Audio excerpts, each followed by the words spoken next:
Good morning, geometry scholars. This is only going to be the,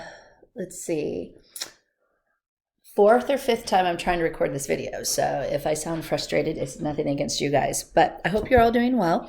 I'm just going to kind of tell you the quick format of the next couple days. We're going to take the next 2 days to review for your test, which will be on block day for Unit 10. And with that, we are going to go through, and today I'm going to go through quickly over 3 problems. Take that back. 4 problems on the quiz. People missed quite a bit. And then I'm going to give notes of key things that I've noticed people need to do better, and that will help improve your understanding and ability to do the test. And then tomorrow I'll work a few more problems for you. So today I will assign to you and give to you the test review, but it's not due until block day. But what you're going to have to show that you actually do is the next video, I'm going to do some notes that you're going to have to take down notes with that and submit those so I know that you guys have actually engaged with today's assignment. Okay, so first thing that was missed, right prism. Okay, with the right prism, most of you didn't, I'd say most of you looked in your notes, but let me remind you, read carefully. This was found in lesson 10-4, and you would sit there and you just say a right prism is a prism whose lateral faces are all rectangles. Another way of saying this you could have used would have been something like every lateral edge is perpendicular to both bases is another good descriptor of this. But please actually look at your notes. If I give you permission to have your notes and homework to take something, please do so you get it right. Okay, and now we're going to look quickly at Lesson 4. Here's the thing that people are not following again for directions. You were verbally told and you were shown over and over again in your notes that if you're given a prism or if you're given a pyramid, you must draw the base polygon. And how do you know what the base polygon is? About 85 to 95% of the time, it tells you. So in this first one, we have a hexagonal prism. So we draw the base. We know that our apothem is 3√3. I'm going to sit there and change my pen color here. You have to draw in your central angle triangle, which is right here. Remember, you have your central angles. We get a 30. I'm going to erase that for a moment. A 30, 60, 90 triangle. You know the long leg, you get the short leg, which is 3. That means the whole side is 6, so I can find the perimeter of that. 6 times 6 is 36. The area of the base, yes, you have to write down the formula you use for that, is apothem times perimeter over 2, so 3√3 times the perimeter of 36. All over 2, which gives us 54√3. But then you have to use the correct formula. Guys, I saw multiple people, even though you were allowed to use your notes, use the wrong formulas on these diagrams.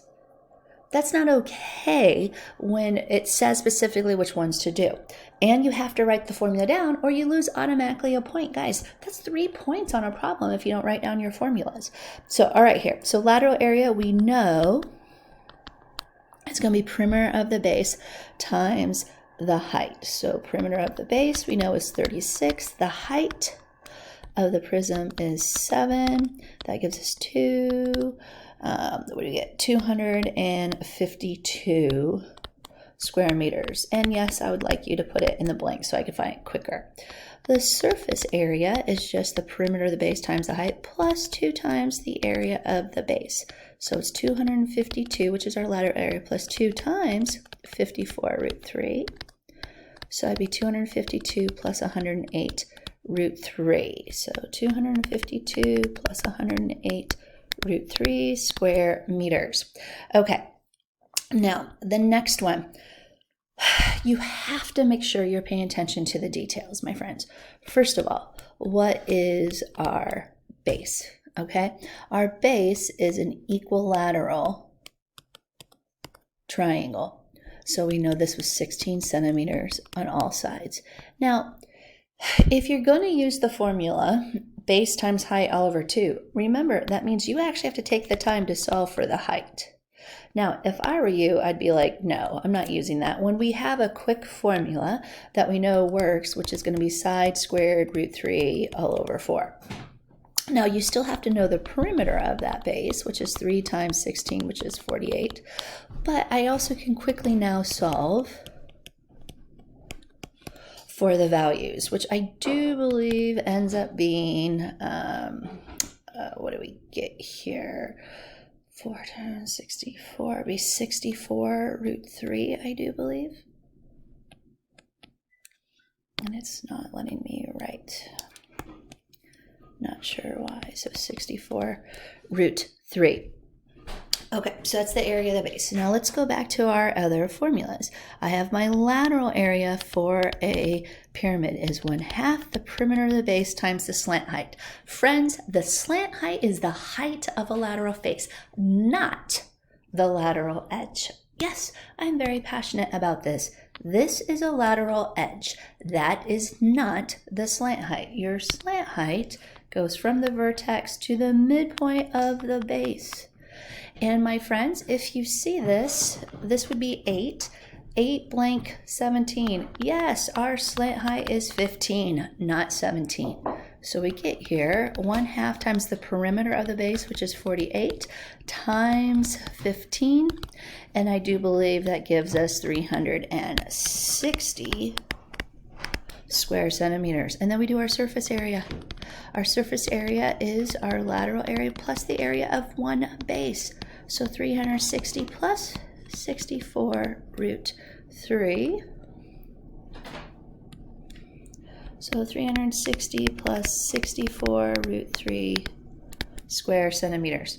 All right, now let's look at another one that's missed a lot, 6A. My friends, notice there's 2 triangles here. If there's 2 triangles that are congruent to each other and the rest of the sides are rectangles, this is a triangular prism. Otherwise, you guys did a great job. Hey, do not be real specific if it's a right or regular, like pyramid or a right prism on these. I don't give you enough information to know that for certain. Another one that was missed quite often was 8, and it's the following one. It says find the surface area of a cone with a radius 8 meters and a height that is 1 meter less than twice the radius. Leave your answers in terms of pi. Is height the same thing as slant height? Absolutely not. So if I'm giving you slant height, I'm going to give you slant height. So remember, surface area for a cone is going to be pi RL plus pi R squared. So with that, I have to know the slant height. But here's the cool thing. I gave you all the information you need to calculate it. We know the radius, because remember, this is what a cone's going to look like, my friends. Okay, we know the radius is 8. It says the height is 1 meter less than twice the radius. So twice the radius, so that'd be 2 times 8 minus 1 is 15. So that's 15. What's our slant height going to be? Yeah, 17. So with this one, we just have to plug it in, pi times 8. I don't know why it's doing this.